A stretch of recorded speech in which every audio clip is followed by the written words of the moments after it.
देश की ताकत तीनों है महान, जवान, किसान और जनता महान। फिरौती सिर्फ गैंगस्टर नहीं लेते, सफेद कपड़े वाले भी शामिल। सुनील जाखड़ का बड़ा बयान।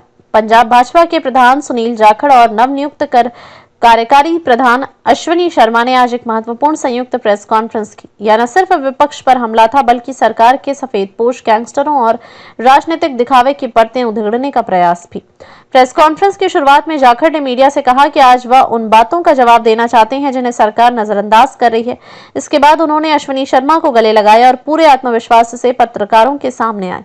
बयान जो हिला देगा। सिर्फ गैंगस्टर नहीं, सफेद कपड़े पहनने वाले भी फिरौती लेते हैं। जाखड़ ने कहा, हमारे जैसे जो श्रद्धांजलि देने हाउस में खड़े होते हैं वो भी फिरौती लेते हैं। आप मीडिया वाले भी आंख बंद कर लेते हैं। उन्होंने सीधे तौर पर नेताओं और अफसरों पर संगीन आरोप लगाते हुए कहा कि आजकल फिरौती और धमकी केवल गैंगस्टर तक सीमित नहीं, बल्कि सत्ता और सफेद कपड़ों में बैठे लोग भी इसमें शामिल हैं। जाखड़ ने फरीदकोट के ठेकेदार की खुदकुशी का उदाहरण दिया, जिसने पहले परिवार को गोली मारी, फिर खुद को। उन्होंने कहा कि उस व्यक्ति से एक नेता और उसका साला 50 लाख रुपए मांग रहे थे। क्या उन नेताओं पर कोई कार्रवाई हुई? नहीं। जाने वाला चला गया और बाकी अब भी आजाद घूम रहे हैं। जाखड़ ने यह भी पूछा कि पंजाब सरकार जो धार्मिक बेअदबी कानून बनाने जा रही है, उसका ड्राफ्ट अब तक सार्वजनिक क्यों नहीं किया गया? क्या किसी धार्मिक संस्था से बातचीत हुई है? उन्होंने साफ कहा, धर्म के नाम पर राजनीति हो रही है, मगर कानून बन रहा है तो सभी धर्मों और वर्गों के लिए बराबर होना चाहिए। 2015 से 2022 तक 300 बेअदबी के केस दर्ज हुए, लेकिन अभी तक कितनों को 2 साल की सजा हुई। इस पर सरकार चुप है। आपका वादा था 24 घंटे में कार्रवाई। अब तक 3 साल 4 महीने हो चुके हैं, यानी 28,900 मिनट गुजर चुके हैं।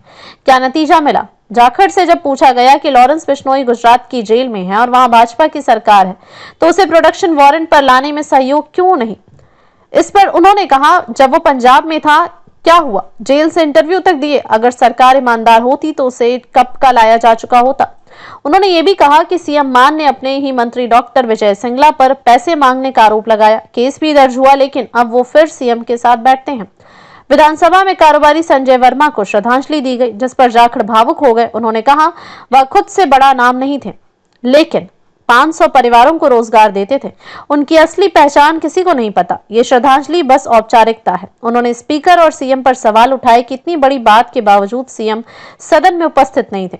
सुनील जाखड़ की यह प्रेस कॉन्फ्रेंस न केवल एक राजनीतिक हमला थी, बल्कि एक चेतावनी भी कि अब लोग आंखें मूंदे नहीं बैठेंगे। धर्म, राजनीति और अपराध के बीच जो मिलावट हो चुकी है, उसका पर्दाफाश जरूरी है। उन्होंने साफ कहा कि अगर सरकार ईमानदार है तो वो इन सवालों का जवाब खुले मंच पर दे। देखते रहिए स्वदेश स्पीक टीवी। लाइक, शेयर और सब्सक्राइब करना न भूलें। देश, लोकतंत्र और भविष्य की सबसे बड़ी खबरों के लिए।